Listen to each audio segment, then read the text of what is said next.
अब बिल्कुल आवाज नहीं चाहिए। तो कल हमने 2 लीलाओं को देखा।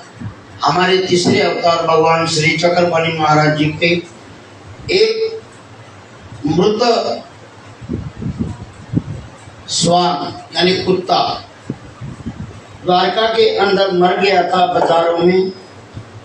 भगवान श्री चक्रपाणि महाराज जी ने उस मरे हुए कुत्ते को उठाकर बाहर से ले गए। इसके अंदर भगवान ने हम लोगों को एक शिक्षा दी, इस समाज का भी हमारे साथ हमने यदि कोई भला हो सके जिसमें अपना धर्म भी साथ रहे और समाज का भी कल्याण हो, ऐसा कार्य हमें करना चाहिए। और दूसरा चरित्र था कि एक स्त्री थी, उसने द्वारका के अंदर श्राद्ध के लिए खीर बनाई और खीर बनाने के बाद जब वो गरम गरम उस खीर को उठाने लगी तो उस स्त्री की अंगुली जल गई, असह्य वेदना उसके हो रही थी। तो भगवान श्री चक्रपाणि महाराज जी ने अपनी अंगुली मुंह में पाई और हंस पड़े। महाजनों ने भगवान से पूछा, महाराज आप हंस क्यों रहे हो? तो भगवान ने उसका जवाब दिया कि एक जो गृह स्वामिनी थी वो श्राद्ध के लिए खीर बना रही थी, हमने अपनी उंगली को मुंह में पाकर उसकी जो वेदना थी उसको हमने दूर किया। यानी परमेश्वर जो है अवर अवतार होने के कारण परमेश्वर उन जीवात्माओं के कष्ट दूर करके, पीछे ही एक बात कही है कि भगवान श्री चक्रपाणि महाराज जी क्या करते हैं, वो जीवों का दुख दूर करके एक बात कही है पीछे, उन जीवों का जो दुख दूर करते हैं। जैसे भगवान उन जीवों को मतलब छज्जे में भरते थे और जो द्वारका में जो नदी है उसके अंदर डाल देते थे, तो वो उसमें भगवान क्या करते थे उन जीवों को, वो भी और एक और महत्व का कार्य भगवान ने बोला था पीछे। परमेश्वर उन जीवों के अधिकार परमेश्वर धर्म की तरफ लगा देते थे। एक महत्व की बात है, ये भूलना ना आगे के लिए। अब आगे अखीर का चरित्र आ रहा है, आज चक्रपाणि चरित्र जो है वो समाप्त होने जा रहा है। कामाख्या के निमित्त देह त्यागना, मतलब कामाख्या को निमित्त करके हमारे भगवान श्री चक्रपाणि महाराज जी ने अपना देह जो था, शरीर जो था, वो त्याग दिया था। काबुली नामक ग्राम में एक हठ योगिनी रहा करती थी जिसका नाम था कामाख्या। उसने अनेक सिद्ध साधक पुरुषों को अपने सौंदर्य तथा हाव भाव से मोहित कर तब से परावृत्त किया था। श्री चक्रपाणि महाराज के सामर्थ्य की प्रसिद्धि सुनकर वह वहां भी आ पहुंची। अपने रूप तथा हाव भाव से वह महाराज पर भी डोरे डालने लगी। श्री चक्रपाणि महाराज जी की ब्रह्मचर्य व्रत की प्रवृत्ति थी। आप अपने चंगुल में नहीं फंसे, गुफा के अंदर आप विराजमान थे। वह अंदर प्रवेश करना चाहती थी, किंतु महाराज के द्वारा श्री दत्तात्रेय महाराज जी की उसको शपथ डाली गई थी। इसके कारण वो उस गुफा में प्रवेश नहीं कर रही थी। उसने अनेक प्रकार की स्तुति, प्रार्थना तथा हाव भाव से आपको आकर्षित करना चाहा, किंतु सब व्यर्थ। श्री चक्रपाणि भगवान जरा भी उससे विचलित नहीं हुए। 7 दिन इसी प्रकार वह द्वार पर बैठी रही। अंत में 7वें दिन श्री चक्रपाणि महाराज ने योग सामर्थ्य से अपना शरीर त्याग दिया। 7वें दिन अंदर प्रवेश कर उसने देखा तो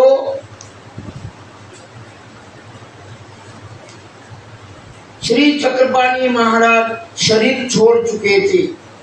महाराज की तुरंत प्रशंसा करते हुए उसने कहा, अनेकों साधक पुरुषों को मैंने अपने वश में कर लिया था, किंतु यह पुरुष सामर्थ्यवान थे, इसलिए शरीर त्याग कर चले गए। तो पहले तो इस बात के अंदर हमने देखना है कि कामाख्या नाम की जो हठयोगिनी थी, उसने अनेक सिद्ध साधक पुरुषों का ब्रह्मचर्य व्रत भंग किया था और उसने भगवान श्री चक्रपाणी महाराज की भी महिमा को सुनकर श्री चक्रपाणी महाराज जी के पास आई। और आज भी वो गुफा जो है, जिस गुफा में वो कामाख्या भगवान के पास आई थी, तो वो गुफा आज भी द्वारका में विद्यमान है। तो उन्होंने भगवान को मतलब अनेक हाव भाव करके चाहा कि भगवान मेरी जो इच्छा है वो पूरी करेंगे, पर उसको श्री दत्तात्रेय महाराज जी की उसने शपथ दिलाई भगवान, क्योंकि कामाख्या जो थी वो श्री दत्तात्रेय महाराज जी की भक्तनी थी।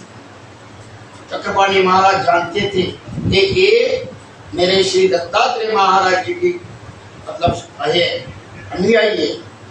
दूसरी बात, इसलिए अपने भगवान ने जो जब पलटन के अंदर वहां पर भगवान ने 3 प्रकार की शपथ ली थी, वो कौन सी कोई जान सकता है, बता सकता है? पलटन में भूमि शयन, ब्रह्मचर्य और एक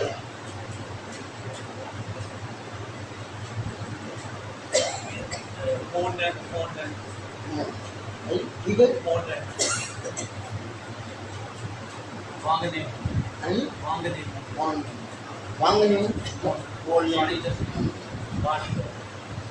तो योगेश ने बहुत अच्छा जवाब दिया हुआ है कि भगवान चक्रपाणी महाराज जी ने जब फलटन में थे तभी भगवान ने 3 प्रकार का व्रत धारण किया था कि मैं ब्रह्मचर्य व्रत का पालन करूंगा, भूमि पर शयन, मैं जमीन पर सोता रहूंगा और अपने बोलने पर मैं क्या करूंगा, नियम करूंगा, फालतू मैं बोलूंगा। एक बात सीखने वाली है वैसे हमारे लिए कि जो आदमी ज्यादा बोलता है ना, वो उसके मुख से कुछ न कुछ दोष घड़ेगा। ज्यादा जो बोलने वाला होगा ना, उसके मुख से कोई ना कोई बात निकली जाएगी, जो ऐसी बात निकल जाएगी कि अगले का मन कड़वा हो जाए। तो इन बातों के ऊपर भगवान ने हम लोगों के लिए एक अच्छी बात बताई कि थोड़ा बोलो।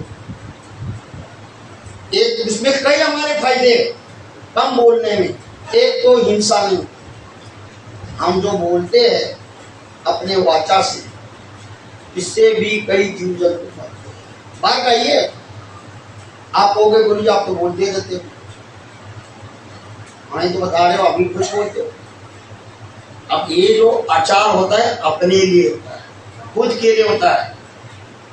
वो ना एक बात बोलकर मैं मतलब ज़्यादा समय नहीं दूंगा, क्योंकि उन्होंने भी अपना मतलब प्रवचन रखना है और वो प्रवचन भी मेरे फायदे का है। हर प्रवचन में मेरा लाभ होता है, तो इसलिए मैं उनको बोलता हूँ आप ही बोलो। जैसे बोलते हैं ना, बोलना इसको धीरू, सुनाना किसको नून। वैसी बात है, ये आप पर हमारा ये संवाद चलता है, ठीक है ना। तो मैं एक बात अभी बताने जा रहा था, क्या बोल रहा था जी? इसके पहले बोलना कम चाहिए। हाँ, फिर भी उसके बीच में कुछ बोल रहा था बीच नहीं, आप बोले थे कि इनको बोलने के लिए होगा कि उसमें मेरा भी लाभ होता है। हाँ, नहीं उसके पहले एक बात बोल दी, अभी चलिए। नहीं, आपने बोला था, हाँ? मैंने जब मैं कि आपने कहने के लिए मैं ज़्यादा बोलता हूँ, आप लोग कम बोलते हो। अब मैं कम बोल रही थी, आपका ही कहना है इसमें आप कम बोलोगे। ऐसे ही दिखा बिजली। चलाइए। बोला किसी ने। वो दवा चलेगी, अब नहीं आएगी, चली गई दिमाग से। अब वो बात अब कल आएगी, आएगी तो आएगी, अब चली गई। चलो योगेश, ओ योगेश, वो दो किधर गए? ध्यान लो दोनों, समाधान किधर गया? ऊपर चला गया। चलो इसको लगाना, कोई आता है वो इसको आएगा लगाना। हाँ भाई छोटू, होशियार है तुम। हाँ पहले बंद कर दे, कल भी मैं बोलता